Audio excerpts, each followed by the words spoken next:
L'automne 2017 en France est un automne Barbara. Un film, une exposition à la Philharmonie de Paris, un album d'enregistrement inédit, Lily Passion. Nous vous proposons ce soir de revisiter l'une de ses chansons. Est-elle la plus belle, la plus forte, à chacun son avis, mais elle a marqué ses plus grands concerts.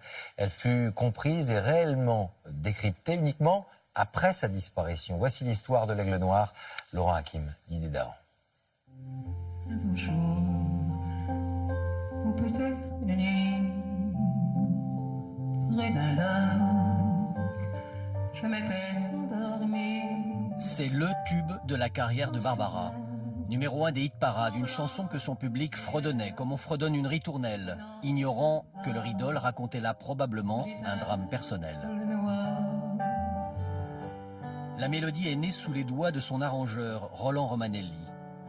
En 1970, il accompagne Barbara au Théâtre de la Renaissance à Paris. Elle y joue Madame. Dans la loge, il y a un piano, et bientôt sur ce piano, cette inoubliable chanson. Barbara, entendant ça, elle est sortie de sa loge et elle me dit « Mais c'est quoi ça ?»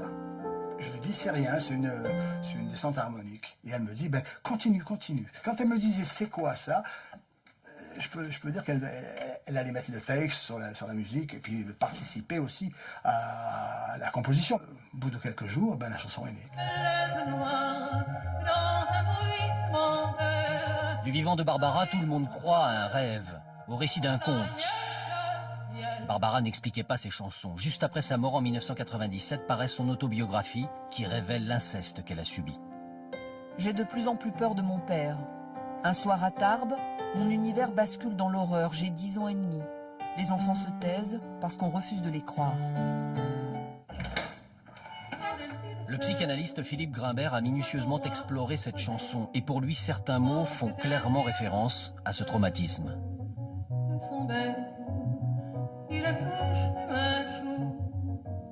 Dans ma main, il a glissé son cou. C'est là-dedans que j'entends à la fois le récit exact des circonstances de l'abus sexuel, de son bec, il a touché ma joue, dans ma main il a glissé son cou. Un psychanalyste, vous imaginez bien, ne peut qu'entendre là les circonstances même du drame. L'Aigle Noir ne livre cependant pas tous ses secrets car Barbara a censuré son texte, peut-être la peur d'en dire trop. Quelques phrases ont disparu, encore plus dramatiques que le reste de la chanson. J'avais froid, il ne me restait rien. L'oiseau m'avait laissé seul avec mon chagrin.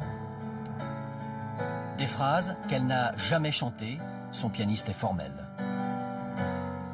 C'est assez explicite, quoi. Mais ça, justement, elle ne voulait pas le mettre dans... Comme ça, l'étaler au grand jour, je pense. Ça, c'est peut-être justement la clé. D'autres chansons de Barbara évoquent son enfance meurtrie, mais l'Aigle Noir porte le message le plus lourd de sens. Comme si, après la mort de son père en 1960, la parole de Barbara s'était un peu libérée.